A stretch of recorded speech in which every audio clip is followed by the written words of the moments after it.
Hello, welcome to Misterios Divinos podcast. We're about to explore a secret that's been hiding in plain sight for thousands of years.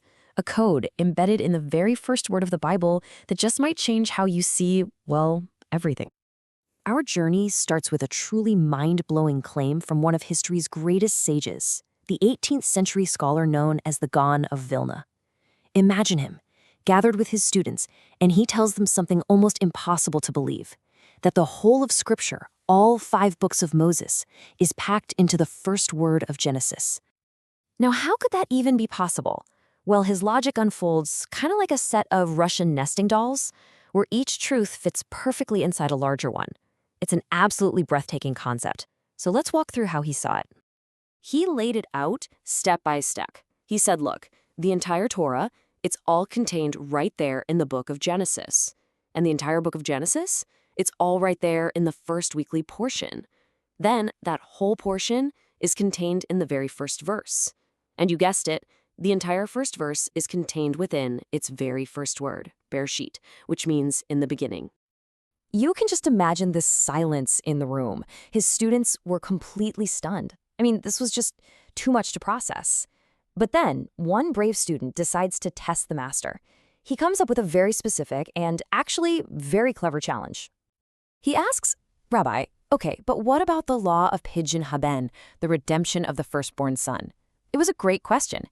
He argued that this law, which says a father has to redeem his firstborn with 5 silver shekels, isn't even mentioned anywhere in the book of Genesis, let alone in that first word.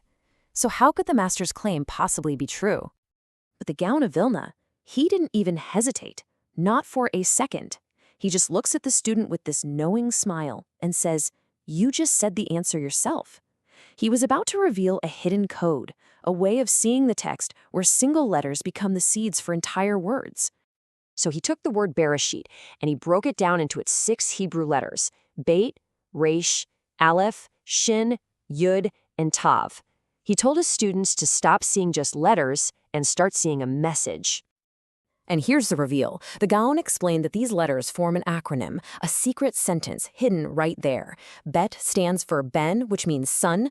Resh stands for Rishon, first. Aleph stands for Achar, after. Shin is for Shoshim, 30. Yud is for Yamim, days. And Tav stands for Tifdei, you shall redeem. And when you put it all together, what do you get?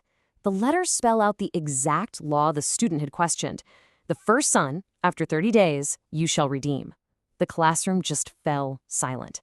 The Gaon had proved his point in the most stunning way you could possibly imagine. An incredible story, right? A total masterclass in finding hidden depths. But what if this was just the first layer? What if this same exact technique could unlock an even greater mystery, one that was actually revealed centuries earlier by another rabbi on the road to Emmaus? So you have the Gaon revealing a legal code, but this other teacher, Yeshua, he revealed what we could call the Messiah Code. Think about it. If a complex law about redeeming a son is hidden in that first word, is it possible that a much deeper prophecy about the son is also hiding right there? It's believed that Yeshua used this very same method of interpretation, starting with Moses and all the prophets, to show his disciples how all of Scripture pointed directly to him. So let's do it. Let's apply that same key to the same exact lock, the word Bereshit. So we look again at these 6 ancient letters. The Gaon of Vilna unlocked one secret with one key. But what if there's another key, another message, just waiting to be read? Using this Messiah code, these same letters reveal a totally different prophetic truth. Bet, again, is for Ben, the son, and Resh is for Rishon, the first. But from there, everything changes. Aleph becomes Ehad, which means unity. Shin becomes Shalom, peace. Yud becomes Yeshua, which means salvation. And Tav, once again, means redemption. And there it is. Encoded within the very first word of the entire Bible, we find a complete prophecy. The first son will bring unity, peace, salvation, and redemption. The plan for humanity's future wasn't just made in the past. It was written at the very moment of creation. And you know, this isn't some new idea we just came up with. Ancient rabbinic commentaries like the Midrash, they ask this question directly. What does Reshit, the beginning or the first thing, actually refer to? And they give three possible answers: the Torah, the nation of Israel, or, and this is the most telling, the Messiah.